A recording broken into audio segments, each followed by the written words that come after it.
বিভিন্ন সময় বিজিবি যখন অপারেশন করে তখন দেখা যায় যে বিজিবি যখন চোরাই মালামাল ধরে, আরো কয়েকজন চোরাকারী সংঘবদ্ধ হয়ে ওই বিজিবির উপর আক্রমণ করার চেষ্টা করে মালামালটা ছিনিয়ে নেওয়ার জন্য। মালামালটা কি বৈধ ছিল? না, বৈধ ছিল না। পুলিশ যখন মালামাল ধরে গিয়ে দেখা যায় যে ছুটানোর জন্য দেখা যাচ্ছে চেষ্টা তদবির করে বা জোর জবস্তি করে এই ওইখানে ছিনিয়ে নেওয়ার চেষ্টা করে, তাই না? অনেক সময় আক্রমণ করে। এরকম ঘটনাও ঘটেছে, আমাদের বিজিবি সদস্য আহত হয়েছে এই অপারেশন করতে গিয়ে।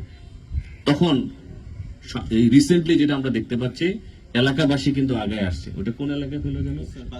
বাগানবাড়ি এলাকায় আমাদের, দোয়ারা বাজার, ওই এলাকায় আমাদের বিজিবির লোকজন বেশ কিছু চোরাই মালামাল ধরার পরে যখন চোরা কারবারিরা সংঘবদ্ধ হয়ে আক্রমণ চালিয়েছে, এলাকার লোকজন কিন্তু আগায় আসছে।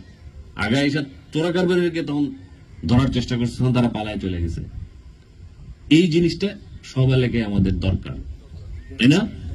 এলাকাবাসী যদি আপনারা আগে আসেন, বিজিবি এখন যে সার্ভিস দিচ্ছে তার চেয়ে অনেক বেশি সার্ভিস দিতে পারবে। পুলিশ, উপজেলা প্রশাসন অনেক বেশি সার্ভিস দিতে পারবে।